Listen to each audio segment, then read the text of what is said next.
Hey, I'm Bree, and this is my sister Jules. I'm an English teacher.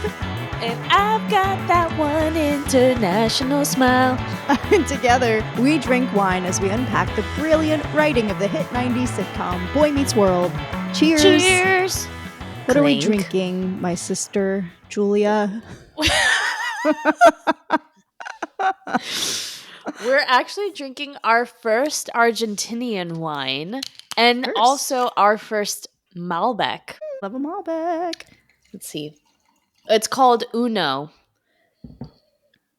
Yes. I like always want you to go first because I feel like 9 times out of 10 I'm like, ooh, I like this a lot. And then you're like, this tastes like toe jam in between the third toe on the right foot. It's funny because that actually kind of is what it tastes like. Yeah, I don't know. I think it might be a little bad. Like I think it went bad a little bit. It tastes like wine that's been sitting out. You know, when you leave a bottle open and then you try it like 3 days later, like maybe it's okay, and then you take a sip and you're like, it's not okay. Yeah, that's how this tastes. Then I think you got a bad bottle. Mine is delicious. It is very smooth. Very, very smooth. It's got notes of black and red berry, which I would agree with. I really like this a lot. I don't usually go for Malbecs. I tend to lean towards Cabernet and Pinot Noir. Mm-hmm. So to be honest, I don't know that I could compare this to other Malbecs, but I really like this. I didn't like the first sip. Like it tasted like when you throw a bunch of fruit in your garbage can and then you go away for a week and then you come back and you have to throw out the garbage and it smells weird. Like it tasted like fermented garbage fruit. Yeah, we're definitely not drinking the same bottle. I don't get any of that. I also was looking into Argentinian wines because I'm unfamiliar with Argentinian wines, but I do know that Argentina is a popular place for winemaking. And I've read that it has perfect climate for winemaking because some of the great wineries are in the Andes, like at the foothills of the Andes. It gets really cold at night, but it's really dry. And then during the day, it's very hot and sunny. So it's like perfect climate. And also interesting is that most of the irrigation is from melted snow caps. Wow, that's interesting. Cool. Mm-hmm. Actually, you know what's interesting? You said you had a 2023 and I have a 2020. Mm-hmm. That might be the difference. All right, let's get into the episode. So we watched season 2, episode 14. I am not a crook. Cory discovers that power can do strange things to one's ego. This one was directed by David Traynor. It was written by Steve Young, who I don't think writes any other episode in the series, but he is a writer for David Letterman. It aired January 13th, 1995, and it had 18.7 million viewers. What were your first impressions? I thought this episode was a fascinating and often tongue-in-cheek dissection of the democratic process that hasn't changed a bit. Exactly. My first impressions. I was like, this is really bringing me down because things have truly only gotten worse. Yep. I did do a little research because I felt like this was very on the nose. Like the way that all of the characters were acting, I was like, I feel like each of these kids is supposed to represent a different presidential candidate. Yeah. So I went into the right. I'm glad you did. I didn't think to do that, but you're absolutely right. I get the feeling, at least from like what the adult characters are saying, that like there's some sort of election happening that is very similar to what we saw. I assumed it was probably the 1992 election since this aired around that time. This aired like right at the beginning of 1995. That was an election where it was between Bill Clinton and George Bush. For the first time in 80 years, there was actually a televised 3-way debate between Perot, Bush, and Clinton because Perot was like this independent, I think it was like a billionaire who just funded his own campaign. So we kind of get this 3-way thing going when Shawn at the last minute decides to come in, right? Yeah. So seemingly like, I'm an independent, I'm anti-establishment, and I'm like messing things up.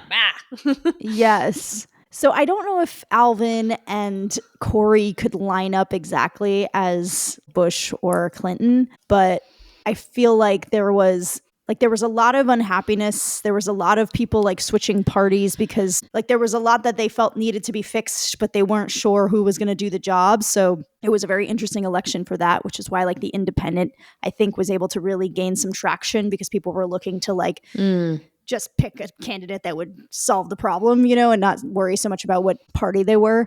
Also, what was interesting was, I don't know, chat told me this. I don't know if it's true, but apparently 1992 was considered, quote unquote, the year of the woman because there was so much going on in terms of women's rights and women's like role in the government. Yeah, Year of the Woman in 1992. If you literally just type in Year of the Woman, it comes right up. The Year of the Woman was a popular label attached to 1992 after the election of a number of female senators in the United States. The hotly contested Senate confirmation hearings in 1991 for Supreme Court nominee Clarence Thomas involving the allegations of Anita Hill raised the questions of the dominance of men in the Senate, because Anita Hill was sort of famously treated poorly in that case. And so there was a lot of backlash. And then we see some accusations of misogyny in this episode, right? So Shawn gets accused of saying that all girls are icky. And I felt like that had to be referring to something that must have happened, right? Yep. So I was trying to look into it, and it's confusing because there really were so many allegations among all of these men. I mean, Bill Clinton's whole thing. We know about the Monica Lewinsky thing, but do you know about the Jennifer Flowers affair? No. Right.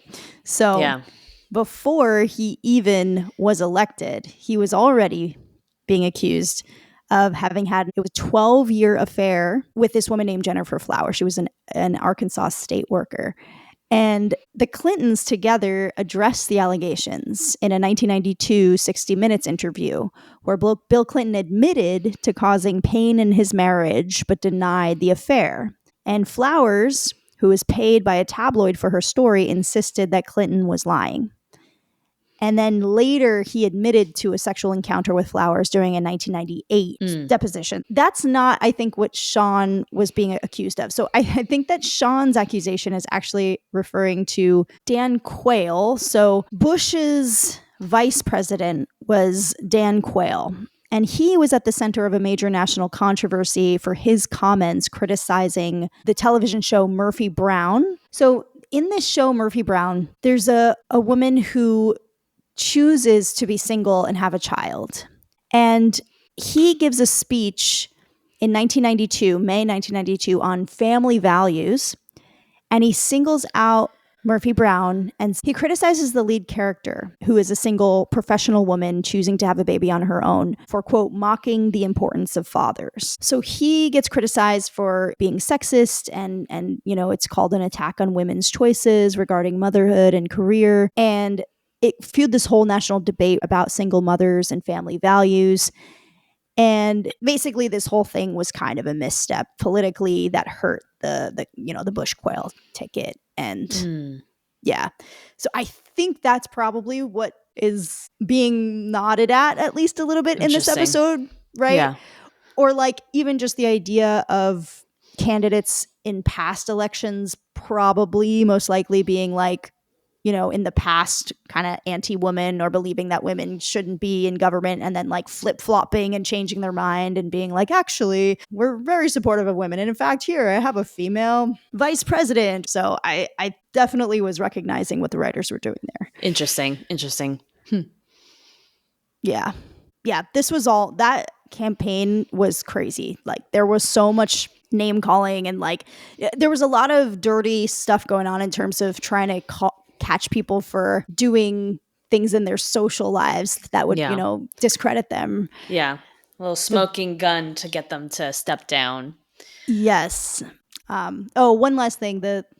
They brought up like lying a lot. And obviously you could just point to any election and see, find a candidate that's said they were going to do something and not actually done it. But in terms of kind of like a famous one from 1992, there was sort of this 1988 acceptance speech in which Bush famously pledged not to raise taxes. He said, "Read my lips, no new taxes." And then a recession hit, and he actually agreed to a budget deal in 1990 that included tax increases, which critics, including Bill Clinton and Pat Buchanan, who was the Republican primary opponent, repeatedly kept bringing up as like a broken promise. Like he said he wasn't going to raise taxes, and then look, he signed this budget deal that increased taxes. So we wouldn't know anything about having a president who says that they're not going to raise taxes and then raises taxes, you know? No. I have no idea what that must have been like for them. Yeah. That's wild. That must have been wild living in the 90s. God. You know what would be cool? A female president. All right, let's get into the episode. So we start off in the hallway, and Cory and Shawn are signing up for clubs and activities. There's this big poster that says, "Who will you be?" It's making it very deep. And basically, they're going back and forth, and Cory concludes that there really aren't any clubs or activities that speak to him. You know, there's nothing for a guy like me, just an ordinary guy who doesn't know who he is and isn't really great at anything. So the bell rings, Shawn and Cory head into the classroom, and as they're heading in, Shawn's saying to Cory, like, you've got a lot of good qualities. You're honest, you're loyal, you're decent. And Cory's like, housebroken too. I'm a stinking beagle. And Turner starts doing the announcements, and he says, all right, people, elections for this year's 8th grade class president will be held next week. Which, by the way, we're in 8th grade now. Yeah, when did that happen? This episode. Yeah, right. Yeah, they mentioned it that at the very beginning. They said something like, "We're in the 8th grade now," or something. And this year's 8th grade president, like they wanted to make it very clear, we are now in 8th grade, halfway through the season, or a little bit more than halfway. Yeah, it was almost like they were getting feedback that was like, "Man, it seems like they're in high school, but they're only in 7th grade. Like we got to really push them up, age them up." Yeah, age them up. They also look like 8th graders now. Like I noticed that the kids look older. So I thought it made sense. And it also now explains why with 7 seasons we got the college years. They're aging them up halfway through the season. Excellent. Exactly. And so Turner, says something I would say, which is that, too many people whine and moan about the way things run around here. Well, this is a chance to change things by getting involved. Yeah. So he goes, but remember, this is a student election, and all the students go, not a popularity contest. Because it is a popularity contest. Every presidential election is a popularity contest. That's what it is. Mm-hmm. Unfortunately. So Turner's like, I think we've been spending a little too much time together. The point is, your class president doesn't need to be a quarterback or a cheerleader. You'll be better off with someone who's honest, loyal, and decent. A light bulb goes off in Shawn's head. Cory, that's you. Cory's like, what? So Shawn is trying to now get Cory to be president. Alvin raises his hand. He's like, I have a nomination, me. And Turner's like, you can't nominate yourself. And I love that his name is Alvin Meese, by the way. Meese. I think that might be my word of the day. Just his last name. Yes, it's such a funny word. It made me think of Minkus. Right? Mm-hmm. Meese is like the way that I want the word mice to be pluralized. I've definitely said meese before. Meese. So Alvin asks Topanga to nominate him, and she's like, no, don't look at me. Turner's like, come on, Meese here has the guts to run. Someone should have the guts to nominate him. So Cory nominates Meese. Shawn's like, why would you do that? That's your competition. And Cory's like, I'm not running. And then Shawn nominates Cory. Cory's like, no. And Shawn's like, no, he's not going to settle for second-rate leadership. Turner's like, Matthews, do you accept? Cory's like, no way. Shawn's like, no way would he turn down a chance to serve his fellow students. Cory's like, no. Look, I don't know anything about being president, okay? I wouldn't have a clue. I'm not somebody special. I'm just an average guy like all of you. The simple, hardworking. And as he's saying this, he's been like moving towards the front of the room, and he just completely shifts his tone now and like looks very intently at everyone and goes, students who struggle day after day with too much homework, unfair teachers, and an antiquated justice system that relies too much on detention. And if elected, and he like grabs the American flag out of its holder, if I win and you guys vote for me, I would say to each and every one of you, hey, thanks. What is that in Cory? We've seen this quite a few times over the past 2 seasons where he suddenly is filled with so much charisma in front of a classroom and is like, I must now address you all. He did this for the Me and Mr. Jode episode. So we're in the hallway. Shawn's telling Cory he's really got something. He's trying to convince Cory to run. He's like, you could really win this. Shawn's like, we got to take your message to the lunchrooms, to the bathrooms, to the halls, to the stalls. We have to tell everyone who you are. And Cory's like, but I'm not anybody. And Shawn's like, say it again. And Cory really seriously goes, I'm not anybody. And Shawn's like, that's what they like. You're not some handsome, smart, popular guy. You're not cool. You're not even halfway. Damn, Shawn. Like, I got it. Thank you. You're on my side, right? Shawn's like, there is no other side. I'm going to put together a campaign like this school has never seen. An unstoppable tidal wave gathering snow, blazing through the sky, crushing everything in its beak. Sorry, I'm realizing this is actually the first of 2 times where he does this, where he just like mixes metaphors. Oh, yeah. Like an unstoppable tidal wave gathering snow, blazing through the sky, crushing everything in its beak. That doesn't make any sense. So this is where Cory says something that I'm like, what? He goes, you're getting off on this, aren't you? Did you notice that? I did not notice that. Yeah. And I was like, does that not mean what it means? Like, they're in 8th grade now. They say jokes like this now. Yeah, but not on television. Like the writers gave them a really mature joke. That's a really mature joke. I was like, wait, what? And Shawn says, I gotta say, I am. So now they're speaking into a video camera because Shawn is filming. And Cory goes up to Topanga and says, hi. He shakes her hand. He says, why, hello there, young lady. And what do you think of me? And Topanga says, hi, Cory.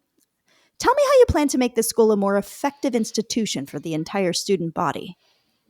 Cory's like, well, that's a very... Shawn. Shawn's like, cut. Topanga, could you please just read what I wrote out for you? Topanga says, yeah, like I'm going to say, Cory's cute and cuddly. That's what's important to me as a girl. So now we get this like gender theme, right? Which is what was being, fought against in the 1992. And Shawn says, what? And Topanga says, this is not how I think.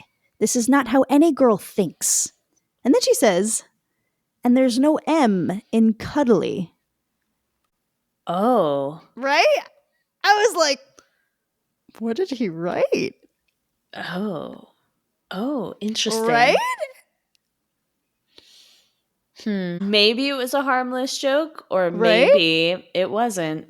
Right? Like, what a weird letter of all the letters. Interesting. Uh-huh.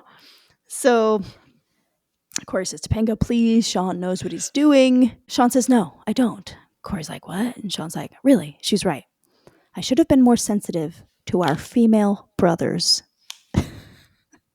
Tell you what, these are gone. Throws out the papers. I want you to say whatever you think needs to be said as a human being who just happens to be female.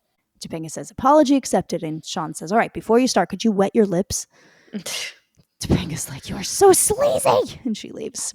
This is capturing what was going on at the time. Yeah. I'm also curious, in your research of what was going on in 1992, was there any sort of like big campaign manager that kind of got famous from like their campaign strategy that is like representative of, or that Shawn is representing? James Carville served as the chief strategist of Bill Clinton's campaign. And David Wilhelm was the campaign manager.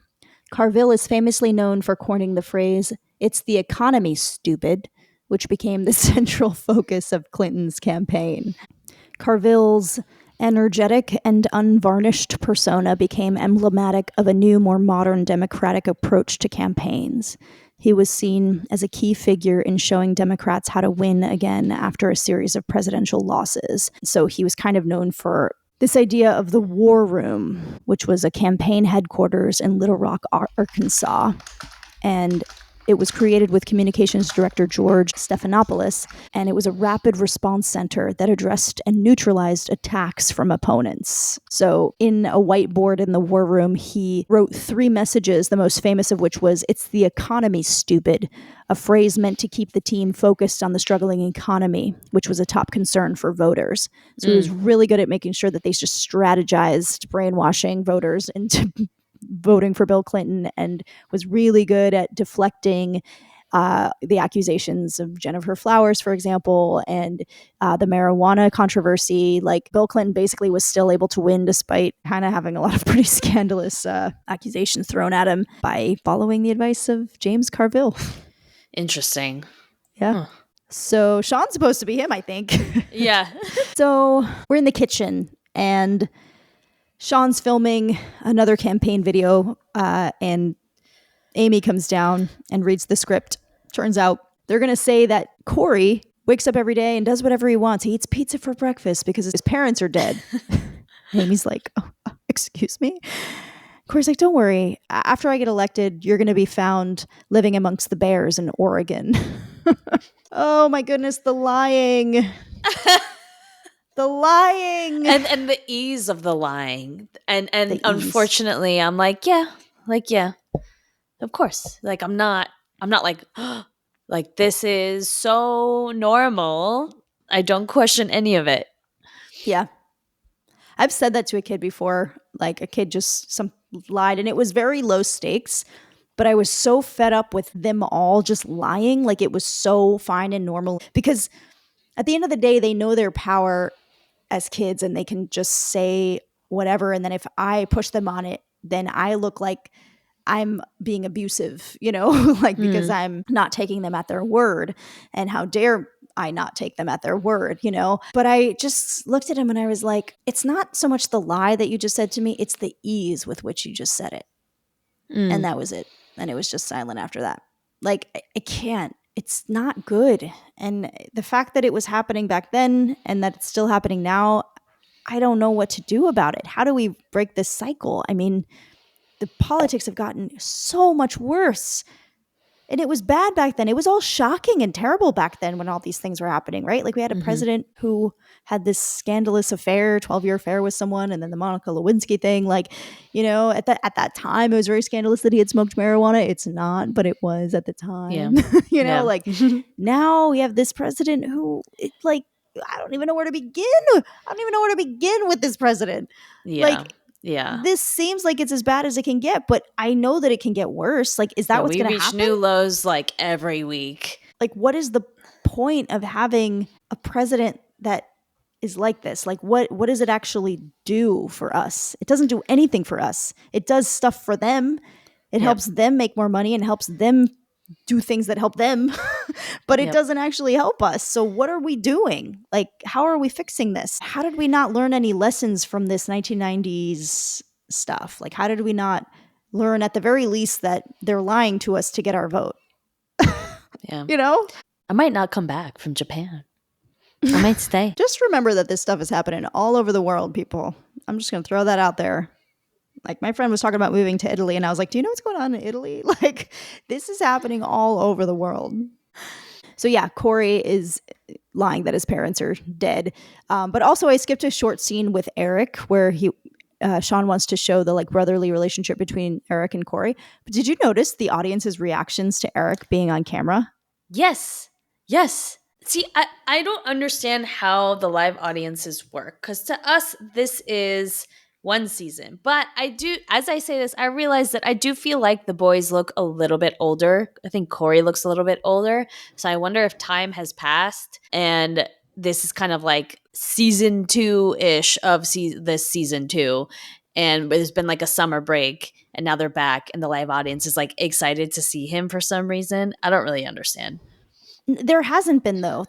The previous episode was came out on January 6th, and then this one came out January 13th, so it was just a week later. I'm talking about the reaction that everyone's having. I have no idea. To seeing Eric. I don't know how this works. Yeah, because like it's almost like he went viral in a week or something. Like I don't understand why it was different. Like, why are you acting differently to seeing Eric than you did last week? You know? I wonder if he was in a movie, like My Date with the President's Daughter or something. My Date with the President's Daughter. Oh yeah, I love that. You always sing that every time you hear it. It's such a good song. Maybe it was on some magazine covers or something. So we're in the hallway, and Feeny is being brutal to this poor kid, new kid, Mr. Magruder. He says, I don't care to hear what your little brother tore up or what your dog ate. I want your paper on my desk by first bell tomorrow or else. And Mr. Magruder says, or else you'll give me an F. And Feeny says, I'll give you a G. As in, gee, if I'd done my work on time, I wouldn't be the only 40-year-old in the 7th grade. So Magruder's like, he's not human. And Shawn's like, you want him gone? Magruder's like, can you do that? Shawn's like, Cory can. If he's elected, Feeny's gone. Spread the word. Cory's like, Shawn, I want to win too, but in what part of your diseased mind does an 8th grade class president get to fire the principal? I loved that line because it's so true. And like, just in general, it made me laugh because I was thinking about all the power that this 8th grade class president seems to have. I'm like, oh, you're going to get rid of the graffiti and you're going to like get them new textbooks and you're going to like change the food in the cafeteria. I'm like, wow, where are all the adults in these spaces? Yes. Like, it's almost like they have jobs like for adults in these schools to handle these issues. It's like, wow, they're just waiting for an 8th grader to come up and tell them to get going on this. Yeah. So what does I obviously was not class president. Let's go with middle school. What did class president do in middle school? Nothing. The truth is it is a popularity contest and they don't actually do anything. What? We don't have class presidents. But what they should do is what this episode is trying to make it seem like they do, which is actually figure out what the students want and then communicate with the adults in the building to actually start making moves on like what's happening. I see them as like a liaison between the kids and the adults, you know, someone who just has like very strong communication skills and is very comfortable advocating for the group in front of adults. Like it really just takes a certain type of personality that's able and willing to do that. Right. Yeah. And then they just like talk to all the kids and figure out what they want. And then basically our class president was Omar, the kid who did the petition when I told the story about that whole thing with my math teacher, right? He wasn't elected, but he just like stepped up and took a leadership position and organized something to, get us our rights.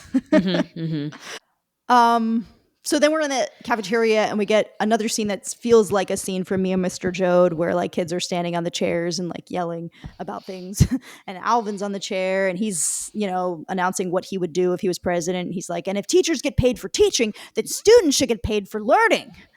Yeah. And this homework thing, what is that about? If they can't teach enough during school hours, why is that our problem? Yeah. These are not bad points. Shawn's like, this guy may be cheesier than we are. Cory's like, what do we do? Shawn's like, we break out the heavy cheese.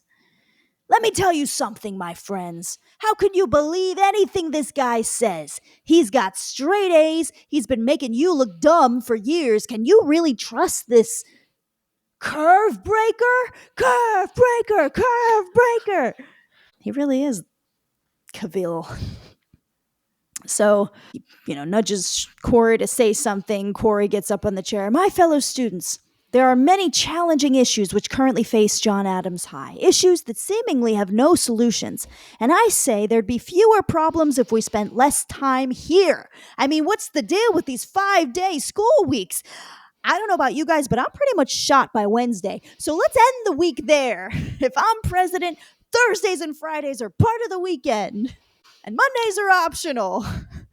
And they all go, yeah. And then he goes, Tuesdays, come in prepared to learn. There's the Cory we know and love. I love it. We are the future. And Alvin gets down from his chair and walks over and he's like, hey, you can't make 5-day weekends. And Cory's like, yeah, well, you can't pay kids for going to school. Alvin's like, are you questioning my integrity? And Shawn's like, yeah, we are. And Alvin's like, well, I question yours and I have proof. Nobody move. And then he comes back and he's got a girl. But in the meantime, when he's getting a girl, we get another conversation between more boys and men. And Feeny's like, and when do you step in and teach them the democratic process? And Turner goes, if Matthews wins, Tuesday. And Feeny's like, Mr. Turner, all I'm hearing from your little election are ridiculous promises and character assassination. And Turner says, too much like the real thing, George. Yep. And Feeny says, Ain't yes. that on the nose? And this is what I feel in my heart, but don't we aspire for their generation to do better? Mm. And Turner says, yes, we do, but we can't just tell them what to do. They have to learn for themselves. I don't know, Turner. I don't know about that. Because we're living in a reality where it seems like no one told these people what to do.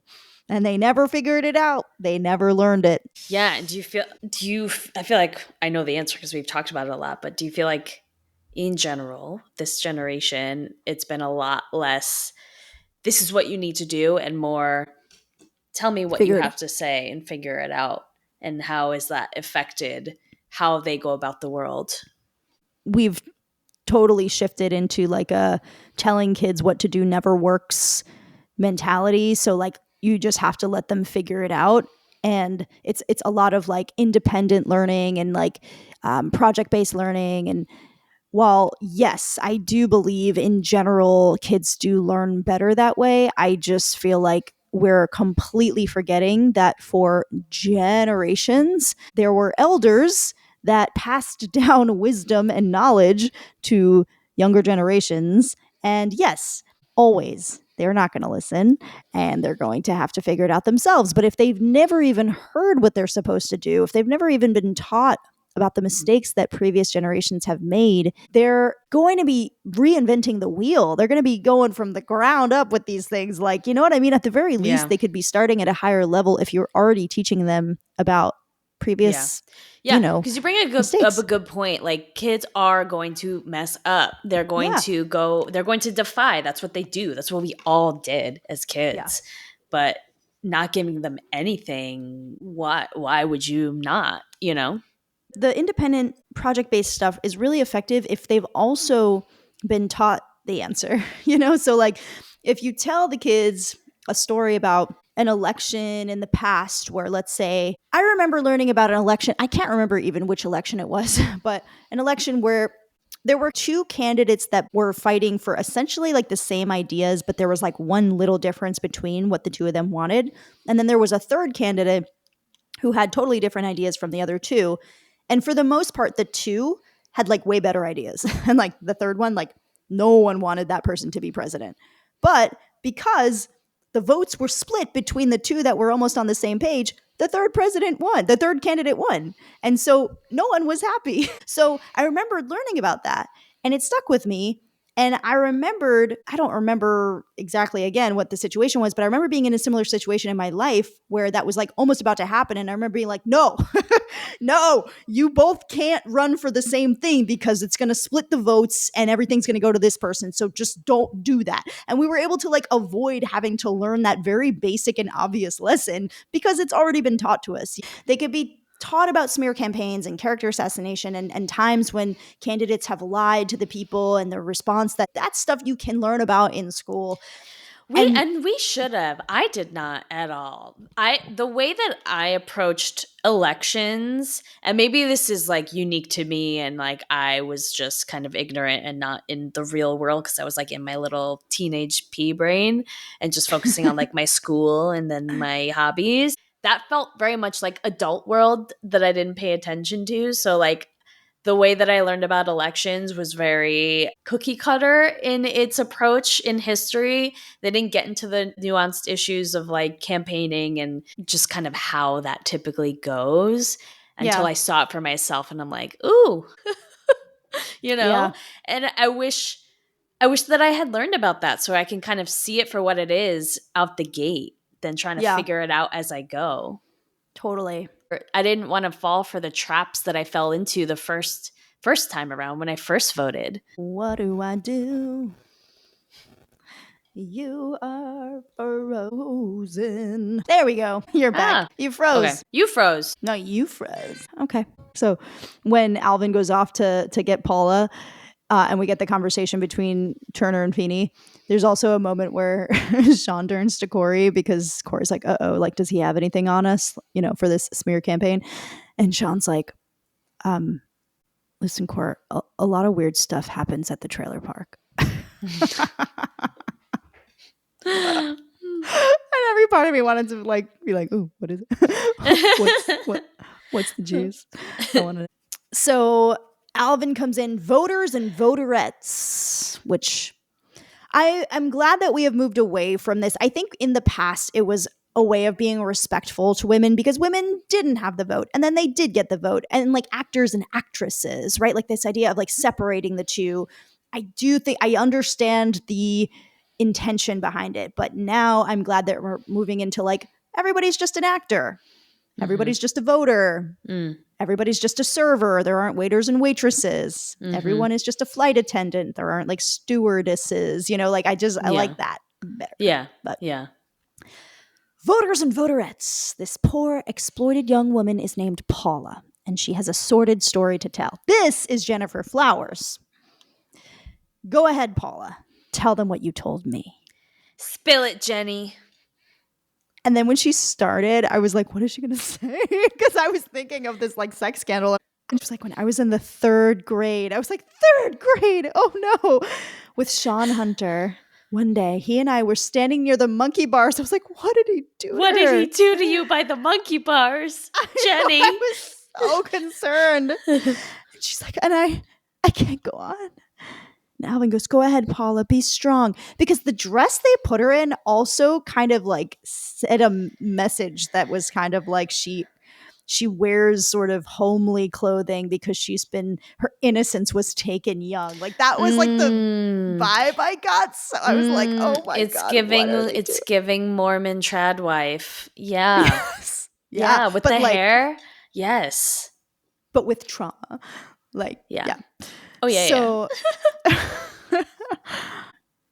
she's like, well, Shawn said that all girls were icky. And I was like, oh. Shawn's like, I never said that. And Paula's like, you wrote it on my notebook. And Shawn's like, give me a break. I was only 8. I didn't like girls then, but I love them now. And Alvin's like, so you changed your mind? And Shawn's like, of course. And he's like, flip-flop. Flip-flop. He changes his mind about girls. Who knows what he's going to change his mind about next? Flip-flopper, flip-flopper, flip-flopper. This is how it goes. This is so real, unfortunately. This is insane. How real it is. And it's truly not even a fun episode for me. Right. So, I mean, it's just kids fighting in the playground. That's what that's what it is. That's what this is.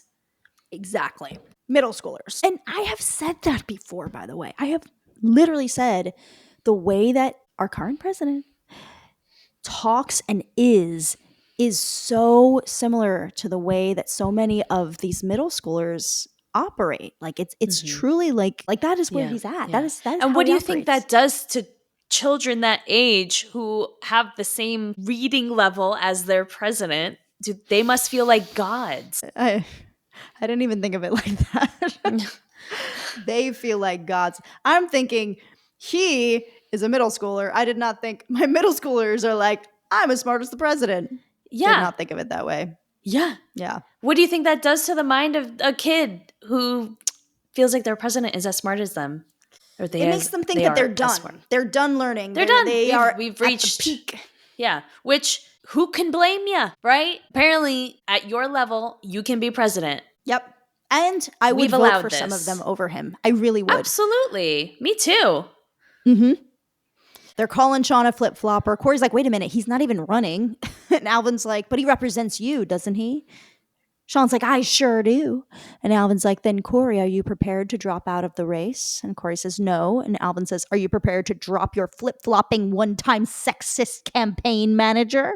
Paul is like, all I want is justice. Shawn has to go. Shawn must go. Shawn must go. Cory's like, wait a minute. Don't you guys want a president who's loyal to his friends 100%? No. Cory's like, really? That's what you guys want? Yes. Cory's like, then Shawn is out. Yeah. It was that easy. So Shawn and Cory are now in the cafeteria. They were in the cafeteria before, but we get a little break and now it's empty. And Shawn's like, how could you do this to me? Cory's like, did you hear them cheer, Shawn? I think we picked up a lot of girl votes. You said we were weak on girls. This is how they talk. Got a lot of girl votes. Yeah. We got the women's vote, right? Yeah. Oh my God. We were low on girls. Yeah. No interest in the actual issues, just interest in what they got to do to get to the top. Shawn's like, Cory, you fired me. And Cory's like, well, yeah, just a little. Shawn's like, no, it was all of me. Cory's like, but I had to. We're in this to win, right? Shawn's like, we. Cory's like, Shawn, you're squealing. Shawn's like, yes, I'm squealing. That's the sound you make when your best friend takes a gun and stabs you in the back right in front of your eyes. Shawn, take a breath. Cory's like, look, I just did what you told me to do. I gave the people what they wanted. They go back and forth. And yeah, the conversation doesn't really go anywhere. Shawn's like, you fired me. And Cory's like, Shawn, my friend, this is not a time for bitterness. This is a time for healing. Shawn says, you know what, Cory Matthews, if I met you just this minute, I wouldn't know who you are. Which is true because you just met him this minute. Wait, I didn't pick that up the first time. Cory says, I'm Cory Matthews, the next president of the 8th grade. Shawn's like, not without me, pal. So they are kind of in a rivalry. Cory's let the power totally get to his brain. Doesn't care who his friends are. He's just like, boom, I want that power. Got a little taste. Yep. So Eric comes over. Woo! All the girls scream in the audience. He's like, so how's the campaign? And Cory's like, we're just reevaluating, considering a new direction. And Eric's like, and would that be down? And Cory's like, look, Shawn was just holding me back. And Eric's like, yeah, you're right. Probably a good move to dump your best friend for a dopey class election you're going to lose anyway. Cory's like, you know what? You're jealous, huh? You're used to being the big man, Mr. Rugby shirt, Mr. Good hair, Mr. Dimples. Eric's like, oh, stop. He's like motioning for Cory to continue. Cory's like, when I'm president, people are going to look at you. And you know what they're going to say? Who's sitting next to Cory? Who's that giving Cory a ride home? Eric says, who's the guy with the photos of little Cory running naked through the sprinklers? Cory's like, Eric, big deal. I was 4. Eric goes, you were 12. And Cory goes, it was refreshing. 12 is the peak age at which you should not probably be doing that. And we're in the kitchen. And we get a little conversation between father and son. Cory's up late working on his speech for the debate. And Alan starts looking at the speech and he's just like, how are you going to get him to shoot Baywatch at your school? Cory's like, well, we have a pool. Alan's like, no, you don't. Cory's like, keep reading. I want to see that plan. I want to see it. Also, like, how is that helping anybody? So Alan's like, oh, yeah, and a water slide. Nice touch. What are you going to call it? Raging promises? Cory's like, Dad, it's just to get elected. Once I win, then I'll do the real stuff. Cleaning up the graffiti, getting better food in the cafeteria, just be an all-around voice for the students. All the normal things yeah. Alan's like, that sounds pretty good. So why don't you put some of that in there? And Cory's like, because it's boring and nobody votes for boring. They want to hear what you're going to give them. And Alan's like, even if that's not really what you're going to give them. And Cory's like, Dad, you don't sound like you're behind me on this. Alan's like, Cory, I'm always behind you. I'm just not sure I'm behind what you're saying here. And Cory says, I'm just trying to win. And Alan says, why is that so important? And Cory says, so I can be president. And Alan says, well, why do you want to be president? And Cory says, because then I'll finally fit in and be the person I want to be. Which is to fit in. Yes. And Alan says, who do you want to be? And Cory says, Cory Matthews, honest, loyal, decent. And he like pulls up the campaign sign when he says it. And Alan's like, honest to the voters, loyal to your best friend, and decent enough to kill off your parents. So we're in the auditorium and we get the debate. Essentially, Feeny is like making asides to Turner, like, oh, slim pickings, like we really have two terrible candidates, basically. And then at the last minute, Turner announces that technically we never closed the nomination process. And so as of now, there's a new candidate for president. And Feeney's like, oh, good. Perhaps some serious-minded student appalled by the tawdry level of the campaign thus far. Tawdry? Word of the day? No? Maybe? Ooh, tawdry. That's great. Yeah. I didn't have a word of the day. I couldn't think of one, but I like that. What does that mean? I don't know it. You should Google it and tell us because it's your word of the day. Oh, it's my word of the day. I'm giving it to you. Don't tell me how to spell it. Tawdry. I want to say it like doily. He walked tawdry down this street. Yes. Tawdry is an adjective. It means cheap and gaudy in appearance or quality, like tawdry clothing or jewels or furniture.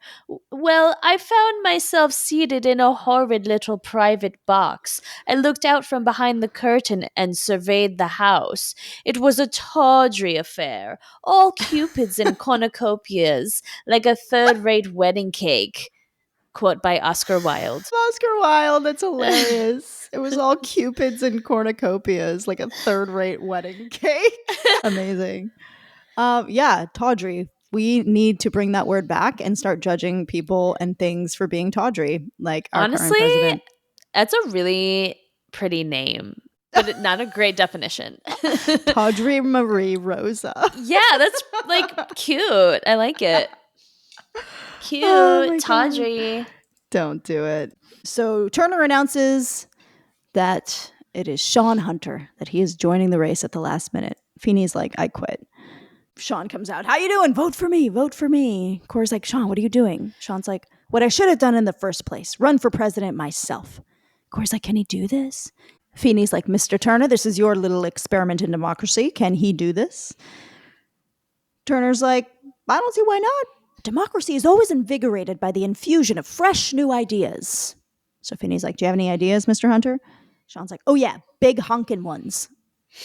Big honkin' ones. Feeny repeats. I love the way he said that. Big honkin' ones. I love when Mr. Feeny repeats ridiculous things that are said. It just makes it sound that much more ridiculous. I love it. It's true. He has a way of making you feel like an idiot by just repeating what you just said.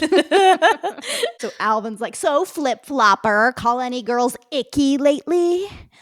And Shawn's like, thank you for bringing that up, Alvin. Yes, I have made some mistakes in the past. I have called some girls icky, but that was a long time ago when I had cooties. That's right. I, Shawn Hunter, had cooties. But I fought my way back and I stand before you today cootie-free and girl-friendly. And to prove that, I'd like to introduce you to my co-candidate for president, Paula Kelly. Undoing his sexist past by hiring a woman. What? A politician would never. Paula comes up and he hands her a rose. So during what was likely her final visit to Moscow as German chancellor, Angela Merkel was greeted by Russian President Vladimir Putin, who presented her with a bouquet of flowers, which included roses. And there was a lot of backlash against that because it came across as sexist. I mean, she is the German chancellor. Like, why are you handing her roses? Like, you wouldn't do that if she was a man. Yeah. Anyway, so Cory asks again, can he do this? Feeney's like, can he do this? To Turner. Turner's like, I don't see why not. Democracy is always... Feeney's like, oh, be quiet. How far are you willing to let this go? Turner's like, I have faith in these students in the electoral process and maybe just another minute. Cory's like, Shawn Hunter's only in this race so he can get back at me for firing him. there are things that have happened in this president's career that match up perfectly with like just getting back at someone for firing them, or like, you know what I mean? Or just like firing someone because they weren't on your side about things. Like, he's so petty. Constantly. It's constantly. It's crazy. That's the formula, right? That's how you get people to stay with you. It's like, you absolutely cannot cross me in any way or you're done. You're absolutely done. You're gone. We get it back and forth between Cory, Alvin, and Shawn. And then basically, like, it just becomes this ridiculous smear campaign where they're calling each other names. Cory calls Alvin a four-eyed, frog-voiced geek. Alvin says, "My mother does not buy my clothes." And then he just stops and he's like, "I resign." Feeny's like, "Order, order. This has all gone far enough. Go back to your classrooms and cast your votes for the remaining candidates, and may God have mercy on your souls." Cory's like, "Wait a minute, Mr. Feeny, before they vote, shouldn't they hear what we have to say?" And Feeny says, "No." Cory says, "Look, I just want to say that before this election, I really didn't know who I was or what was important to me. But now, weeks later, after looking deeply into my soul, I still have no idea." And Shawn says, "I know less than he knows." Feeny says, "Thank you, Mr. Lincoln, but wait your turn." Cory says, "So I ran for president to find out who I was, and what I think I'm finding out is that I'm not a good candidate or a good friend. So I withdraw from the race, and I think everyone here should vote for Shawn. He's really the best friend you could have." Shawn's like, "No, I'm not. I'm worse than you. I made up every lie he told. I've known Cory all my life, and he really is honest, loyal, and decent. That's what you are, Cory. That's all you need to be. I withdraw from the race too." Cory says, "Well, Mr. Feeny, we're both out." Feeny says, "Yes, well, I'm sure you'll do well in the private sector." Paula says, "Wait a second. I wanted to be president. I wanted my life to mean something." Shawn says, "You want to grab a burger?" And she goes, "I'm out." And then Feeny's like, "Well, Mr. Turner, your little experiment in democracy has left the 8th grade leaderless for the next year." Turner's like, "Too bad. I was looking forward to Matthew's 5-day weekend." Feeny's like, "Okay, folks, that's our show. Thank you for coming. We now return you to your regular Friday schedule." Topanga gets up. "Wait a minute. Our class needs a leader. And if we ignore all our problems, they're not just going to go away." But she says it in a way that basically tells Cory to get out, and so she can take his place behind the podium. "There's graffiti all over the walls, and those old social studies books, when are they going to replace those? And how about some better food in the cafeteria? Yeah! And if elected, I will be a voice for the entire student body." Cory's like, "She's got my vote. You know, she would make a great president." Turner's like, "Yep, I knew it would all work out." And he's like, "Do you realize how lucky you are?" Turner's like, "Yes, sir, very lucky." Topanga's like, "What we really need is someone who will work hard to make small but real changes that will make a meaningful difference in our daily lives." Cory's like, "Honest, loyal, decent? Yeah. What about a water slide?" Topanga's like, "You got it." Cory's like, "And the power means nothing to her." And she's just like chanting her own name, "Topanga, Topanga, Topanga." And that's pretty much the end of the episode. At the very end, when it cuts to the credits, the producers, Topanga's name is there as executive producer, as like a funny joke of the fact that she's like now leading everyone. She's the ruler. Oh my God, I missed that. That's so funny. Yeah, well, I forget whose name was there, but then it bumped out and Topanga's name came in. Oh my God, I missed that. That's so funny. Yeah. Yeah, so we get a little button. Amy and Alan are talking in the kitchen, and Amy's like, "Cory seemed pretty quiet during dinner." And Alan's like, "Yeah, at least we didn't have to listen to any campaign promises." And Amy's like, "Poor little guy. He would have made such a cute president." Alan's like, "I think he's better off. I'm kind of proud of him for dropping out." Amy's like, "I didn't know he dropped out." And Alan said, "Yeah, made a bunch of promises he couldn't keep, and it finally caught up to him." Like, when is it going to catch up to any? This is never. It's actually amazing how people sleep at night. Right? Yeah. It blows my mind. Like, what's really destroyed me in the past few years about all of this is like all the people that still vote for him, that still support him, that still are like happy he's president right now. I'm like, what? Like, where are your values and ethics and morals? Like, who taught you to value someone like that, to vote someone like that into office? Like, don't you feel any sense that like there should be a sort of integrity to the person who leads our country? Like, it shows such a lack of pride for this country. Like, it's really anti-American. It's like very unpatriotic. Like, it really irritates me on a very deep level. And yet that is like the face, right? Like that is the veil of the whole thing, which is crazy to me. Like when I see somebody sporting something American looking, like I have an assumption about them, unfortunately. Yeah. He couldn't, all the lies caught up to him. Good lesson to be learned. You cannot make promises like that. People remember. Do they? And Amy says, yeah, like when you promised to take me to Europe. And Alan says, exactly. And Amy says, do you remember when you said that? And Alan says, we were sitting at that place. And Amy's like, that's right. We were drinking that wine and eating all those strawberries. And you said, sweetheart, one day I'm going to take you to Paris. I promise. And Alan says, and that's a promise I'm going to keep this summer. Paris. You can book the tickets. Oh, Alan. Paris, you and me, babe. He leaves. Eric, Mom, did Dad really promise to take you to Paris? Amy says, of course he did. Just now. So even she's lying. Lying. Everybody lies. You're a liar. You're a liar. Everybody lies. So, you know how I am about lying. Like, I can't do it. I really can't be around people that lie because then I just don't trust them. And then I feel super uncomfortable around them because I'm like, I don't know if what you're saying is true or not. Yep. Even like withholding information to me is lying. My takeaways, I was put in a very dark place, honestly. Like, this just made me feel really sad for the state of the world. Yeah. And like Feeny's line about how, don't we want this next generation to be better? What happened? Yeah. And I get that like the Trump generation is not the generation that Feeny is teaching in this episode, right? Like, yeah, I agree, but like, I'm not hopeful. I do think it's hard to get worse than him, but there is so much bad regardless of him, like surrounding him in his circle, outside of his circle. There's just so much corruption. It's crazy. I don't even know where to begin. I have like no hope around it at all. I know. Anyway, what was your takeaway? Same thing. Yeah. I'm like, it's unfortunate that this episode was is 30 years old and it feels like nothing has changed. In fact, things feel worse. And I don't feel hopeful that things will get better anytime soon. In the 1992 election, one of the major things on the docket was that there was a widening gap between the rich and the poor.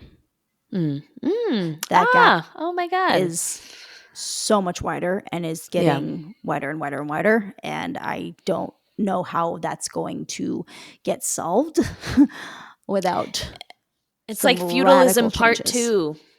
Actually, though. Yeah. Which we all know how that ends. Mm-hmm. With a violent revolution. Yep.